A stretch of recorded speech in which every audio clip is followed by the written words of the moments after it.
Hello, അപ്പോഴേ നമുക്കിന്ന് കുറുകിയ ഗ്രേവിയോടുകൂടി നാടൻ സ്റ്റൈലിലുള്ള ഒരു കടലക്കറി ഉണ്ടാക്കിയല്ലോ അല്ലേ. അപ്പം ഇന്നലെ ഞായറാഴ്ച ആയതുകൊണ്ട് കട മുടക്കി, ഇന്ന് തിങ്കളാഴ്ച എൻ്റെ അനിയത്തി ലീവ്. ഇതൊക്കെ എന്താ ഇവിടെ പറയണതെന്ന് കാര്യം എന്ന് വെച്ചാൽ വേറെ ഒന്നുമല്ല, അനിയത്തിയാണ് തേങ്ങ ചിരണ്ടാണ് ആള്. എനിക്കാണെങ്കിൽ വിഷയത്തിൽ തേങ്ങ ചിരകാൻ അറിയാൻ പാടില്ല. ആവശ്യത്തിനുള്ള തേങ്ങയൊക്കെ ഞാൻ ചേട്ടൻ എന്ത് ചെയ്ത് കൊത്തി എടുത്തിട്ട് മിക്സിയിലിട്ട് അടിച്ചൊക്കെയാണ് കൊടുത്തത്. തേങ്ങ വറുത്തരക്കാതൊന്നും ചേട്ടൻ കടലക്കറി ഉണ്ടാക്കൂല, അതിനുള്ള തേങ്ങയും ഇല്ല. വേറെ ഒന്നുമില്ല, തേങ്ങ ഉണ്ട് കേട്ടോ, പക്ഷെ ചിരകാൻ ആളില്ലാത്തത് കൊണ്ടിട്ടാണ്. അപ്പം ഞാൻ പറഞ്ഞു എന്നാൽ പിന്നെ കടലക്കറി ഞാൻ തന്നെ ഉണ്ടാക്കാം. എനിക്കാണെങ്കിൽ അധികം തേങ്ങയുടെ ആവശ്യവുമില്ല, ടേസ്റ്റും ഉണ്ടാവും. ചേട്ടൻ ഉണ്ടാക്കിയിട്ട് ടേസ്റ്റ് ഇല്ലാന്നല്ല കേട്ടോ, ഞാൻ എൻ്റെ രീതിയിൽ ഉണ്ടാക്കുമ്പോൾ വേറൊരു ടേസ്റ്റ് ആയിരിക്കും. അപ്പം ഞാൻ തന്നെ ഉണ്ടാക്കാമെന്നും പറഞ്ഞ് കയറിയിട്ടുണ്ട്. അപ്പോൾ ഈ കടലയൊക്കെ ഇന്നലെ തന്നെ കുതിരാനായിട്ട് വെച്ചിട്ടുണ്ടായിരുന്നു. 1 കിലോ കടലയുണ്ട് നമ്മളിപ്പോൾ കറി വെക്കാൻ പോണത്.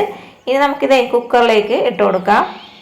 അപ്പോൾ ആ വെള്ളമൊക്കെ ഒന്ന് കളഞ്ഞതിന് ശേഷം കുറച്ചും കൂടി വെള്ളം ഒഴിച്ചിട്ട് ഞാൻ ആ കടല കുക്കറിലേക്ക് ഇട്ട് കൊടുത്തിട്ടുണ്ട്. അപ്പോൾ വെള്ളം ഇത്തിരി കുറവായിരുന്നു.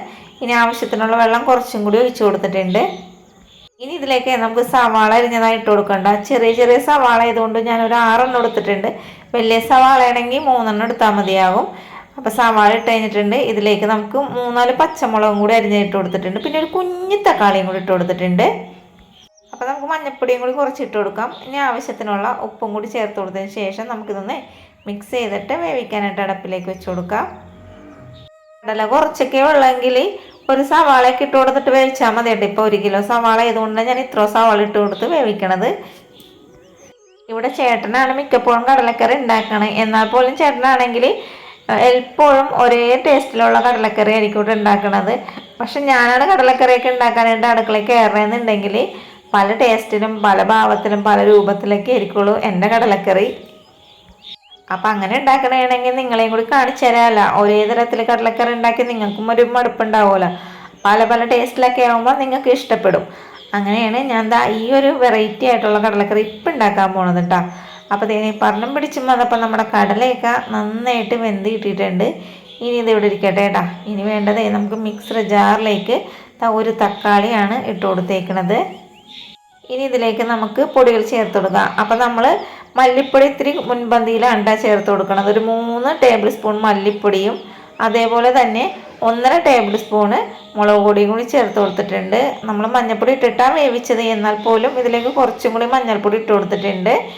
പിന്നെ ഞാനിത് ഒരു കയ്യിൽ തേങ്ങയാണ് ഇട്ട് കൊടുക്കണം. കയ്യിൽ നിങ്ങൾ കണ്ടല്ലോ, ചെറിയ കയ്യിലിട്ടാൽ ആദ്യം തേങ്ങയൊന്നും ഞാൻ ഇതിന് ഉപയോഗിച്ചിട്ടില്ല. ഇനി ആവശ്യത്തിനുള്ള വെള്ളം ഒഴിച്ച് കൊടുത്തിട്ട് നമുക്ക് അടിച്ചെടുത്തിട്ട് വരാം കേട്ടോ. അപ്പോൾ ദേ ഞാൻ ഉരുളി അടപ്പിലേക്ക് വെച്ചിട്ടുണ്ട്. ലേശം വെളിച്ചെണ്ണ ഒഴിച്ച് കൊടുത്തിട്ടുണ്ട്. ഇനി ഇതിലേക്ക് കടുകൊക്കെ ഇട്ട് പൊട്ടിച്ചതിന് ശേഷം ഇഞ്ചി വെളുത്തുള്ളി പേസ്റ്റും കൂടി ചേർത്ത് കൊടുത്തിട്ടുണ്ട്. അപ്പോൾ ഇഞ്ചി വെളുത്തുള്ളി പേസ്റ്റ് നന്നായിട്ട് മൂത്തതിന് ശേഷമാണ് നമ്മളിതിലേക്ക് വറ്റൽമുളകും കറിവേപ്പിലയും കൂടി ഇട്ട് കൊടുക്കുന്നത്. ഇനി ഇതിലേക്ക് നമ്മൾ അരച്ച് വെച്ചിരിക്കുന്ന ഈ ഒരു മിക്സിലേ പക്ഷേ ഇടാൻ നോക്കിയിട്ടേ നടന്നില്ല. അപ്പം ഞാൻ കയ്യിലും കൊണ്ട് തന്നെ കോരിയിട്ട് കൊടുക്കുന്നുണ്ട്. കാരണം ആദ്യം വെള്ളം ചേർക്കാതെയാണ് ഞാനിത് അരച്ചെടുത്തത്, അതുകൊണ്ട് കട്ട പോലെ ഇരിക്കണമായിരുന്നു കേട്ടോ. ഇനി ഇതിലേക്ക് പെരിഞ്ജീരകത്തിൻ്റെ പൊടി ഇട്ട് കൊടുത്തിട്ടുണ്ട്. അതേപോലെ മീറ്റ് മസാലയാണ് ചേർത്ത് കൊടുത്തേക്കുന്നത്. എന്നിട്ട് ഇതെല്ലാം കൂടി നന്നായിട്ടൊന്ന് മൂപ്പിച്ചെടുക്കാം. ഒരു കാര്യം പറയാൻ വിട്ടോ കേട്ടാ, നമ്മുടെ കടയിൽ ഞാൻ അടുക്കളയിൽ കയറുമ്പോൾ ഉണ്ടാക്കണ കടലക്കറി വെറൈറ്റി ആയിട്ടുള്ള അതിൻ്റെ വീഡിയോ ഒക്കെ ഞാൻ 3-4 ഇട്ടിട്ടുണ്ട് കേട്ടോ. കാണാത്തവരൊന്ന് കണ്ട് സപ്പോർട്ട് ചെയ്യണം. അപ്പോൾ അതേ നമ്മുടെ മസാലയൊക്കെ നന്നായിട്ട് മൂത്തി ഇട്ടിട്ടുണ്ട്. എന്നാൽ പോലും നമ്മളിതിലേക്ക് കുറച്ച് വെള്ളം കൂടി ഒഴിച്ച് കൊടുത്തതിന് ശേഷം എല്ലാം കൂടി ഇളക്കി കൂട്ടിയിട്ട് ഒന്ന് മൂടി വെച്ച് കൊടുക്കാം.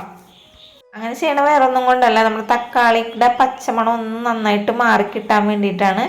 അപ്പോൾ ഈ എണ്ണയൊക്കെ ഒന്ന് തെളിയണ വരെ വേണം കേട്ടോ നമുക്ക് ഈ ഒരു മസാല മൂപ്പിച്ചെടുക്കാനായിട്ട്. ഇങ്ങനെ ചെയ്യണമെങ്കിൽ മസാലയുടെ ആ ഒരു പച്ചക്കുത്തൊക്കെ നന്നായിട്ട് മാറിക്കിട്ടും.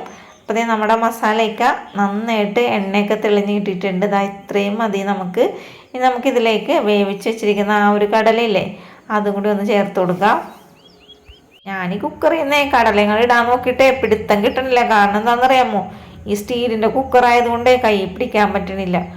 ഇനി നമുക്ക് ഈ ഒരു കടലയില്ലേ നന്നായിട്ട് മിക്സ് ചെയ്ത് കൊടുത്തതിന് ശേഷമില്ലേ ഒന്ന് നന്നായിട്ടൊന്ന് തിളപ്പിച്ചെടുക്കണം.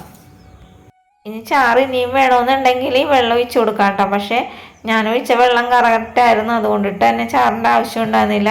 അപ്പോൾ ഈ സാധനം ഒന്ന് തിളച്ച് കിട്ടിയിട്ടുണ്ട്, എന്നാലേ നമുക്ക് ഇതിൻ്റെ കുറുകൽ മനസ്സിലാവുള്ളൂ. ഇപ്പോൾ നമ്മുടെ കടലക്കറിയൊക്കെ നന്നായിട്ട് തിളച്ചിട്ടിട്ടുണ്ട്. നന്നായിട്ട് തിളച്ചതിന് ശേഷം ഫ്ലെയിം കുറച്ച് നേരം ഓഫ് ചെയ്തിടണം. അപ്പോൾ ഒന്നും കൂടി നന്നായിട്ട് കടലക്കറി കുറുകി കിട്ടും. ഈ തേങ്ങക്കൊക്കെ വില കൂടിയ സമയത്ത് ഒരു ഇച്ചിരിക്കോളം തേങ്ങ വെച്ചിട്ട് 1 കിലോ കടലയുടെ കറിയാണ് ഞാനിപ്പോൾ ഉണ്ടാക്കിയിരിക്കുന്നത്. ഞാൻ ഉണ്ടാക്കണ കറികൾ മിക്കതും ചിലവ് ചുരുക്കിയുള്ള കറികളാണ് ഉണ്ടാക്കണത്, എന്നാൽ പോലും നല്ല ടേസ്റ്റുമാണ്. അപ്പം നമ്മുടെ വീഡിയോ നിങ്ങൾക്ക് എല്ലാവർക്കും ഉപകാരപ്പെടുന്ന വീഡിയോസൊക്കെയാണ് ഞാൻ ചാനലിൽ അപ്ലോഡ് ചെയ്തേക്കണത്. കാണാത്തവരൊന്നും കാണുക, സപ്പോർട്ട് ചെയ്യുക. അതേപോലെ തന്നെ ഇങ്ങനെ ഉപകാരപ്പെടുന്ന വീഡിയോസൊക്കെ നിങ്ങൾക്ക് ഇഷ്ടപ്പെടുകയാണെങ്കിൽ മറ്റുള്ളവരിലേക്ക് ഷെയർ ചെയ്തെത്തിക്കാനും, അതേപോലെ തന്നെ നമ്മുടെ ചാനൽ സബ്സ്ക്രൈബ് ചെയ്യാനും സപ്പോർട്ട് ചെയ്യാനും ലൈക്ക് ചെയ്യാനും ഷെയർ ചെയ്യാനും മറക്കരുത് കൂട്ടുകാരെ. ഇനിയും നാളെ നല്ലൊരു വിഭവമായിട്ട് ഞാൻ ഓടി എത്തുന്നതായിരിക്കും. Thank you.